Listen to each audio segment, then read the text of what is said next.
Again, the kingdom of heaven can be illustrated by the story of a man going on a long trip. He called together his servants and entrusted his money to them while he was gone. He gave 5 bags of silver to one, 2 bags of silver to another, and 1 bag of silver to the last, dividing it in proportion to their abilities. He then left on his trip. The servant who received the 5 bags of silver began to invest the money and earned 5 more. The servant with 2 bags of silver also went to work and earned 2 more. But the servant who received the 1 bag of silver dug a hole in the ground and hid the master's money.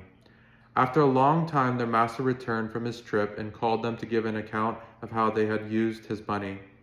The servant to whom he had entrusted the 5 bags of silver came forward with 5 more and said, "Master, you gave me 5 bags of silver to invest, and I have earned 5 more."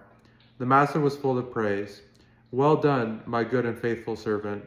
You have been faithful in handling this small amount, so now I will give you many more responsibilities. Let's celebrate together." The servant who had received the 2 bags of silver came forward and said, "Master, you gave me 2 bags of silver to invest, and I have earned 2 more." The master said, "Well done, my good and faithful servant. You have been faithful in handling this small amount, so now I will give you many more responsibilities. Let's celebrate together." Then the servant with the 1 bag of silver came and said, "Master, I knew you were a harsh man, harvesting crops you didn't plant and gathering crops you didn't cultivate. I was afraid I would lose your money, so I hid it in the earth. Look, here is your money back." But the master replied, "You wicked and lazy servant, if you knew I harvested crops and didn't plant and gathered crops I didn't cultivate, why didn't you deposit my money in the bank?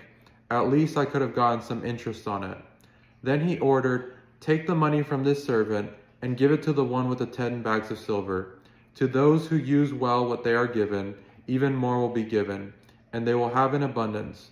But from those who do nothing, even what little they have will be taken away. Now throw this useless servant into outer darkness, where there will be weeping and gnashing of teeth."